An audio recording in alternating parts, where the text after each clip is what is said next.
The very intention of the local Wangde Singh temple is rooted in reflecting divinity in its form.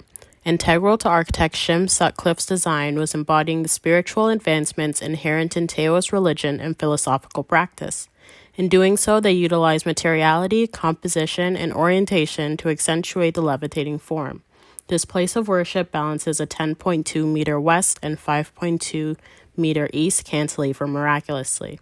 Compressive strength of concrete material made such depths imaginable with a minimally visible base of structural supports.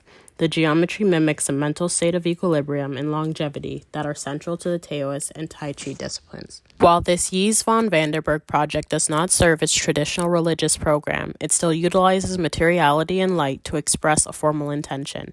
Reading between the lines pays ode to the fading importance of religion and aims to redefine the spaces traditionally used to express faith. As a third of Belgians are no longer devoted to a particular faith, a multitude of community chapels are now half vacant. While the church takes on a seemingly traditional religious massing from afar, as viewers approach, it becomes more clear that the building is ambiguous in its form.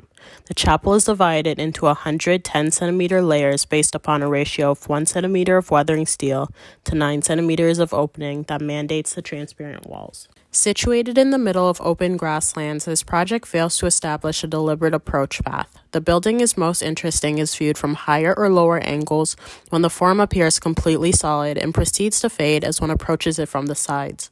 Architects lost a sense of controlling the sequence of approaching perspectives by failing to emphasize the building's form through orientation.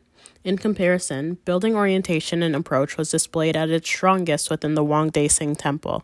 Shim Sutcliffe used orientation to help emphasize the approach towards a heavy but seemingly floating concrete mass. These deliberate moves that allow the volume to appear as hovering mid-air renders the temple as a better display of formal intention.